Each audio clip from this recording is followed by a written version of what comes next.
ሰላም እንዴት ናችሁ? ባለፈው አንዳንድ ጥቆማዎችን እያቀረብኩ ነበር። ጥቆማዎች ሰዎች መልእክት ይልኩልኛል። በጣም ሲበዛ በራሴ ማጣራት አደረግና ያ ነገር ስተት ነው ብዬ ካመንኩበት በራሴ ለሰዎች ወይም መንግስትም ቢሆን ሰምቶ እንዲያስተካክል ብዬ በሶሻል ሚዲያ አካፍላችሁ ነበር። ከነሱ የተገኙትን ውጤቶች ልንገራችሁ። መርካቶ አካባቢ የመርካቶ ነጋዴዎች ሮሮ በሚል ባቀረብኩት ህገወጥ የሆኑ ፖሊሶች ከመንግስት መመሪያና ደንብ ውጪ አንዳንዶቹ ደግሞ ሙያቸውን ካለማክበር የተነሳ ነጋዴዎችን አማሮ እንደነበረ የቤታቸው ሄዶ ገንዘብ እንደሚቀበሏቸው እቃቸው ይሄኛው የታለ ለዚህኛው ደረሰኛ አምጣ እያሉ ያስቸገሩ በገዛ ንብረታቸው እንደሚደራደሩና ገንዘብ እንደሚወስዱ ጥቆማ አቅርቤ ነበረ። እሱ ነገር መስተካከሉን ከመርካቶ አካባቢ እየሰማሁ ነው። ደስተኛ ነኝ። የሚሰማ ካለ ጥቆማ እናቀርባለን ማለት ነው። ሌላ በአንድ ወቅት ድሬዳዋ አካባቢ አንድ እናት ገንዘባቸው የተወሰደባቸው እንደዚህ አቃቤ ሕግ አዘዘ ተብሎ የግል ገንዘባቸው የተወሰደባቸው በዛ ጉዳይ ላይም ጥቆማ አቅርቤ ነበረ። በዛ ጉዳይ ጥሩ ነገር ሂደት እንዳለም ሰምቻለሁ። በቅርብ ካቀረብኳቸው አንድ የደብረ ዘይት ጉዳይ አቅርቤ ነበረ። የደብረ ዘይት ጉዳይ ውስጥ አዋቂ ሰዎች ቀን ደብረ ዘይት ብልጽግና ይመራዋል፣ ማታ ሌላ የሚመራው አካል አለ፣ ያ የማታው አካል ነው መጥቶ ይሄን የሚያደርገው የሚል አንዳንድ ሰዎች በመንግስት ቦታ ላይ ያለን የሚሉ ሰዎች አናግረውኛል። ቢሆንም ግን ቢያንስ መንግስትን ሲሰማው አድርጌ ያለው በዚህ በኩልም ደስተኛ ነኝ። የሀረር ጉዳይ ላይ ግን አሁንም እንደገና እናገራለሁ።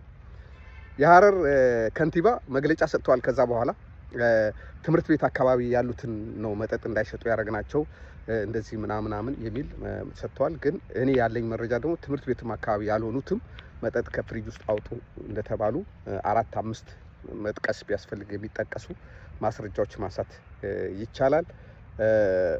ግን እኔ አሁንም ሀረር አካባቢ ላነሳው የምፈልገው ነገር ምንድን ነው? ሀረር ታሪካዊ ቦታ ነች።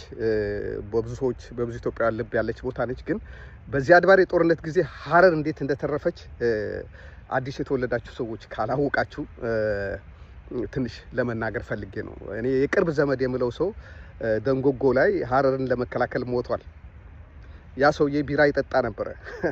ለእናንተ የሞቱ ሰዎች ሲሞቱላችሁ ቢራ ይጠጣል አይጠጣም ማትሉ፣ ግን አገር ሰላም ሲሆን ደግሞ እኛ ብቻ የሚመስል ሰው ነው መኖር ያለበት የምትሉ ጊዜያዊ ሹመኞች ብታስተካክሉ ጥሩ ነው።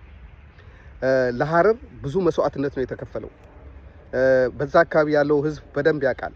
ዚያድ ባሬ እስከ አዋሽ ድረስ ሀገሬ ነው ባለ ጊዜ እዛ ቦታ ላይ ከመሀል ሀገር ከጫፍ እስከ ጫፍ ከሰሜን ከተለያየ ቦታ ከደቡብ መጥቶ የሞተው ሀረርንና እዛ አካባቢ ያሉ አካባቢዎችን ለማዳን ነው። የአሁኗን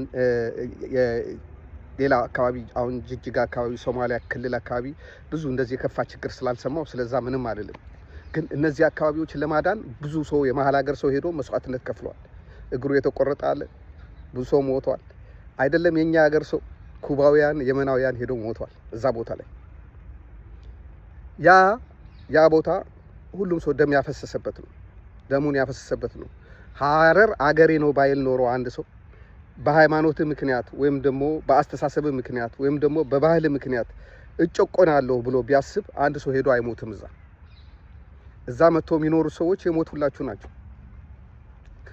ከናንተም አባቶቻችሁ ለመሬታቸው ለሀገራቸው ሞቷል።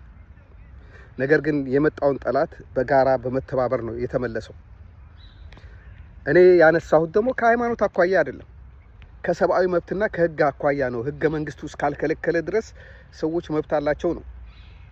አሁን ሁሉ ነገሮች ጥፋት ከተፈለገ ጥፋትን ምክንያት መስጠት ይቻላል። ትምህርት ቤት አካባቢ ሰዎች መጠጥ ቤት የከፈቱት ማን ነው ንግድ ፍቃድ የሰጣቸው? መጀመሪያ ትምህርት ቤት ከሆነ እዚህ አካባቢ ትምህርት ቤት ነው ንግድ ፍቃድ አንሰጥም ለምን አላላችሁ? እዚህ አካባቢ መጠጥ ቤት ምግብ ቤት አይደረግም፣ እዚህ አካባቢ መሆን የሚገባው እንደዚህ አይነት የንግድ ዘርፍ ነው ብላችሁ ፈቃድ መከልከል አትችሉም ነበር ወይ?